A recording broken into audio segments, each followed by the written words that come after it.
Once in a private and property assets are transferred to the foundation, do property taxes go away? No.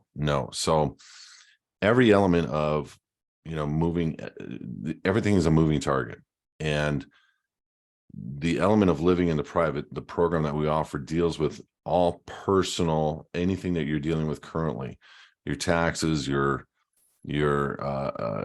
properties, your cars, your person, meaning you as a living man or woman, becoming private, the way that you conduct business becoming private, the way that you receive mail becoming private. That's all handled within the living in the private program.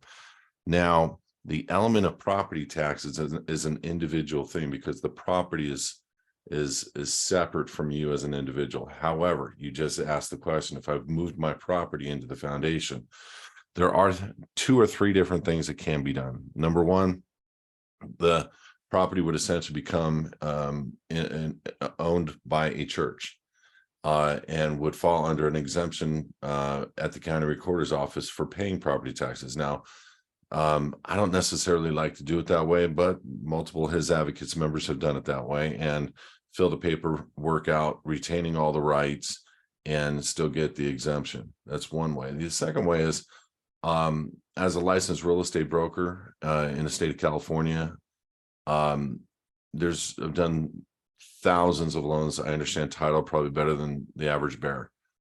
The only reason why I'm saying that is because you can, one of the questions on the broker's exam, and I've said this 100 times, but there's a lot of new people listening, is that there's no requirement to file a deed into the county recorder upon sale.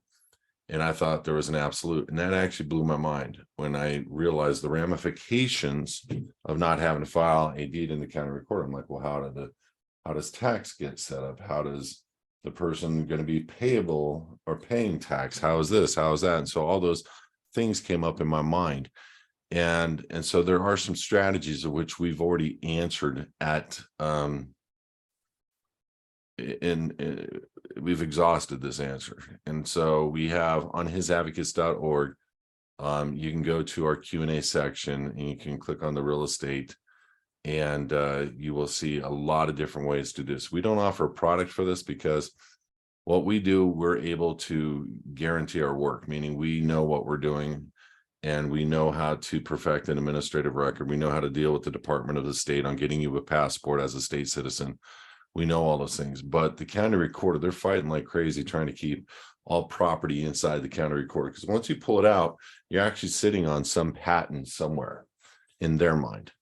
And in essence, and I always say this to people, in essence, it's like having a allodial title. Now, the way that you do the deed is the most important thing. And so, do you record that deed? Is it a counter deed? Go look that up in Black's Law. It's a private deed that trumps the public side recording deed when presented. That's in Black's Law, counter deed.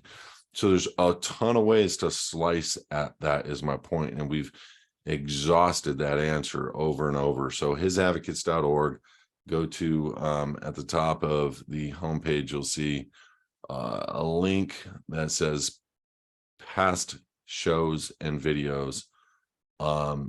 Just click on that. Don't worry about the drop down. Click on that. And then the next, it says sort sets alphabetically on the right. You click on that and you go look for real estate. You go look for land patents. You go look for, which I discuss. I don't necessarily believe you can affect the land patent, but there's all kinds of elements of questions that I've answered pertaining to land, home, real estate, and so forth.